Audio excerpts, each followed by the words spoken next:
Bonjour chers internautes de IGFM.sn, nous avons le plaisir de recevoir aujourd'hui comme invité à votre émission 13 minutes pour convaincre M. Salif Samb. M. Salif Samb, il est le président du conseil départemental de Mbour, par ailleurs directeur général de la CERNE.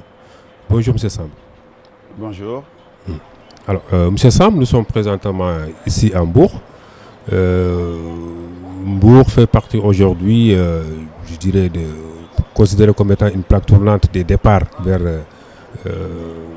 l'immigration clandestine. Alors vous, en tant que responsable politique de cette localité, quelle est votre réaction par rapport à cette situation? Merci beaucoup.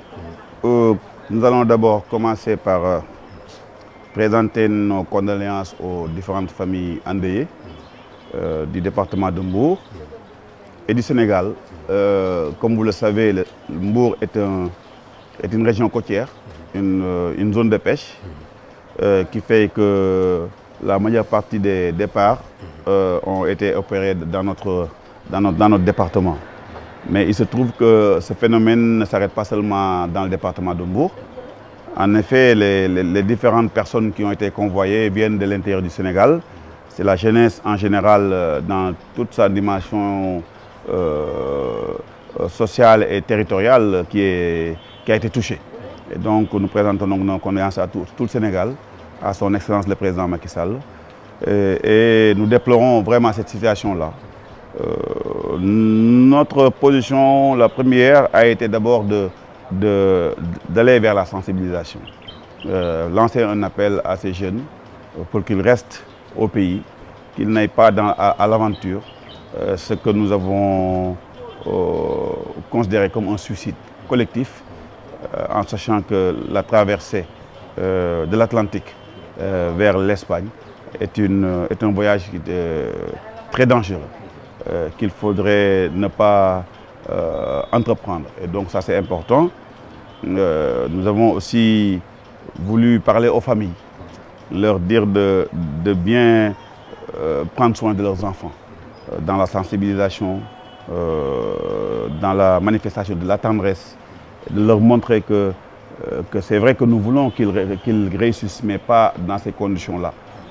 Que ces jeunes-là comprennent qu'on peut rester au Sénégal et réussir sa vie. Nous comprenons aussi leurs inquiétudes, parce que la jeunesse a besoin quand même d'avoir de l'espoir, d'avoir du travail, et que peut-être qu'ils ont pensé que c'était un moyen pour essayer de réussir leur vie et subvenir aux besoins de leur famille. Dans ce sens, nous faisons un appel aussi à l'État du Sénégal d'accélérer les réformes pour la formation de la jeunesse, car le problème majeur reste la formation de ces jeunesses pour qu'ils aient un emploi qui leur permettrait de pouvoir se présenter devant les sociétés et puis pouvoir travailler. D'accélérer les réformes pour l'employabilité des jeunes et des femmes dans ce pays. Il y a des réformes qui sont en cours. Nous demandons de vraiment l'accélérer et d'être encore plus proche des jeunes et d'appliquer cette vision de son Excellence le Président Macky Sall qui a mis la jeunesse au cœur même de sa politique. Alors, si nous prenons le cas de Mbour, peut-être on est un peu surpris de voir les jeunes tenter leur vie en se jetant à la mer, pour parler ainsi.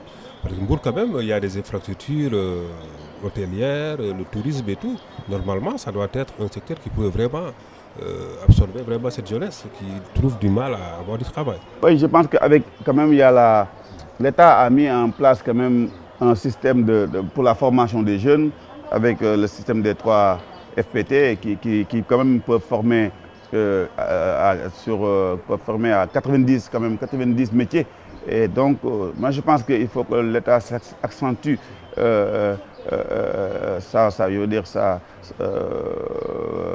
son action sur cela et puis pousser les jeunes à aller vers l'agriculture, vers l'aquaculture, vers d'autres métiers comme l'électricité industrielle, comme les métiers du pétrole, vers l'électronique.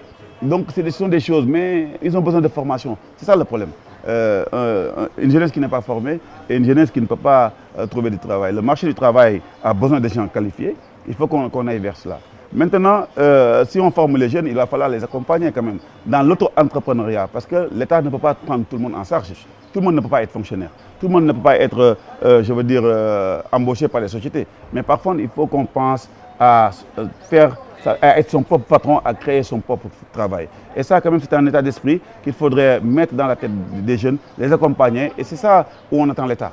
Ça veut dire mettre en place un cadre idéal pour l'employabilité des jeunes et vraiment pour qu'on aille vers la diminution du chômage des jeunes et des femmes. Alors, une autre question d'actualité qui fait beaucoup de bruit, c'est le renouvellement de l'accord de pêche entre le Sénégal et l'Union européenne. Donc, l'accord qui permet à 45 navires de pêcher au moins 10 000 tonnes de thon et 1750 tonnes de merlu noir. Pour une contrepartie financière de 15 millions d'euros, à peu près 10 milliards sur 5 ans. Vous êtes aussi acteur de la pêche. Globalement, quelle interprétation faites-vous de ce nouvel accord?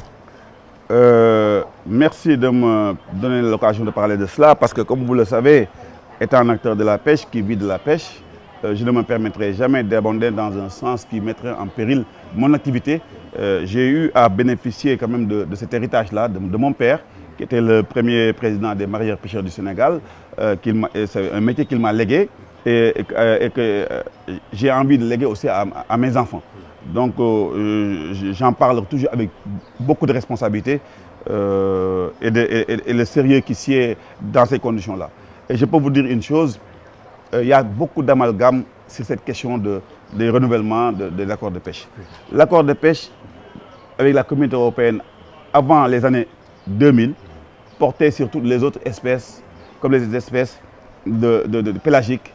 Et donc en 2000, quand le président Wade est venu, j'avais fait mon mémoire sur cela, on a eu à dénoncer cela et l'État du Sénégal n'a pas renouvelé cet accord de pêche. Il a arrêté cet accord de pêche, on l'a dénoncé. Il y a eu un nouvel accord de pêche qui portait maintenant que sur les espèces qu'on appelle les thonidés. Les thonidés, le thon. Le Sénégalais ne mange pas le thon, ne mange pas le merlu. Je suis sûr que vous ne connaissez pas le merlu. Est-ce que vous l'avez déjà vu? Est-ce que vous le connaissez sincèrement? Non, donc vous connaissez le tchof, oui. Vous connaissez la sardinelle, vous connaissez le yard. Donc ça veut dire que le thon est une espèce qui est une espèce migrateur. Ça veut dire qui migre, une espèce migratrice, qui migre, qui passe, qui sort, donc qui vient des Açores pour aller vers le Libéria. Et cette espèce-là ne reste que 2 mois au Sénégal. Donc, il y a une organisation internationale qui s'appelle l'ICAD qui gère le thon, ça veut dire le stock mondial de thon. Et chaque pays a son quota. Donc, le quota qu'on a donné au Sénégal, le Sénégal n'a pas les bateaux pour le pêcher. Et donc, il n'y a que 3 bateaux sénégalais, entre guillemets, qui appartiennent à CRSEC. Mais tout le reste, ce sont les canneurs espagnols et les basques espagnols et français qui sont là, qui pêchent au nom de la Communauté européenne, mais qui débarquent tout au Sénégal. Ce qu'il faut comprendre, le thon est un stock sous-régional. Quand il arrive en Mauritanie, les bateaux de la Communauté européenne basés au Sénégal vont pêcher 7 mois sur l'année en Mauritanie. Ce poisson-là, il débarque au Sénégal et avec ce poisson-là que la SNCDS, la Société nationale qui fait la transformation de la conserverie qui est ici au port, donc s'approvisionne auprès de ces bateaux-là. C'est des Sénégalais qui travaillent là-bas, qui payent des impôts à l'État du Sénégal. Et pourtant, c'est du poisson qui appartient à la Mauritanie. Vous comprenez? Donc ils pêchent dans la zone, ils débarquent au Sénégal. Maintenant, le poisson, à un moment, quitte les eaux mauritaniennes pour entrer dans les eaux sénégalaises, suivant le courant marin.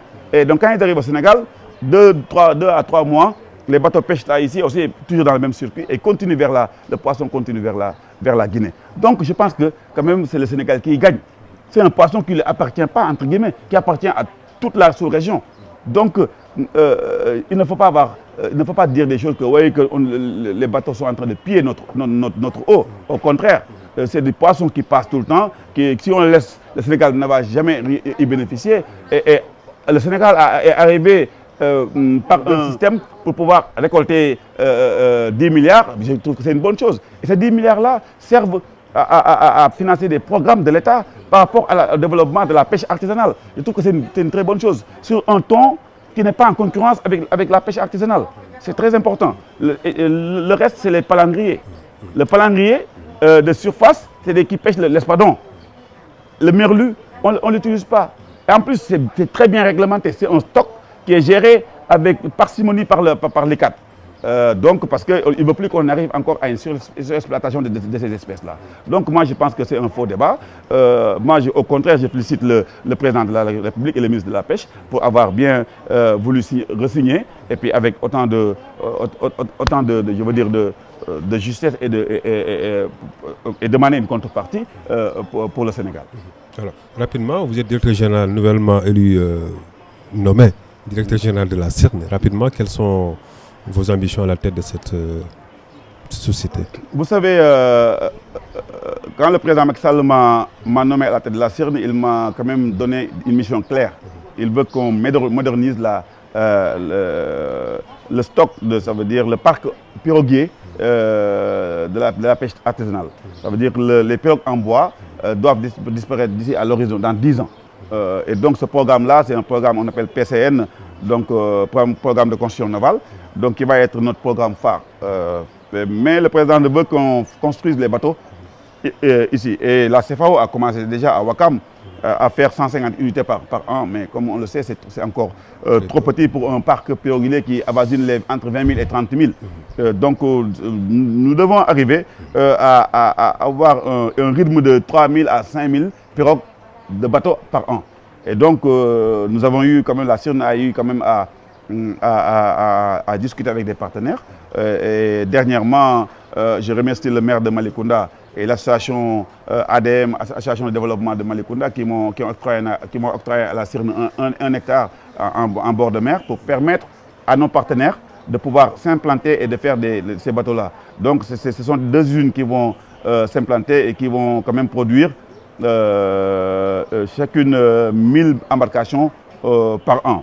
Il y a aussi d'autres comme des Sénégalais, Thiam et frères, qui sont associés avec des Français, qui sont aussi à Maling. Je les ai déjà trouvés sur place, ils avaient déjà quand même pu acquérir leur terrain, et donc ils vont commencer dans 2 mois aussi à produire ces bateaux-là. Donc on va aller directement sur ça. Mais on ne va pas se limiter seulement à ça. Vous savez, avec l'apparition du pétrole, son excellence le président Macky Sall quand même a une vision et l'ambition de faire du Sénégal un hub en matière de construction navale. Ce qui va faire que donc, tout ce qui est bateau de logistique, de soutien, on appelle ça les crew boats, qui vont aller pour amener le personnel au niveau des plateformes pétrolières. Il y a beaucoup de plateformes pétrolières au Sénégal, hein, presque 23 plateformes pétrolières sont dans nos eaux. Il va falloir sécuriser nos eaux. Donc il va falloir avoir des bateaux rapides pour la marine, pour la gendarmerie, pour la douane et pour la surveillance côtière. Surveillance aussi des pêches, ça va régler beaucoup de choses. Et donc son excellence président Macky Sall voudrait aussi qu'on aille vers cela. Et donc nos partenaires qui sont là, on a des partenaires qui viennent de Dubaï, des partenaires qui viennent de la France, qui vont faire un transfert de technologie, vont nous permettre d'arriver à cet objectif-là et créer des emplois et puis faire la valeur ajoutée ici et faire du Sénégal un pays qui pourra même exporter son savoir-faire vers la sous-région. Il va falloir qu'on aille aussi vers la sous-région, la Guinée-Bissau, voilà, pour vendre notre savoir-faire et être comme d'habitude le hub en matière de construction navale. Donc, voilà. Merci M. Sam. Je vous remercie. Donc je rappelle aux internautes que nous avions le plaisir de recevoir aujourd'hui comme invité à votre émission 13 minutes pour convaincre M. Salif Sam, directeur général de la CIRN, par ailleurs président du conseil départemental de Mbour. Rendez-vous la semaine prochaine.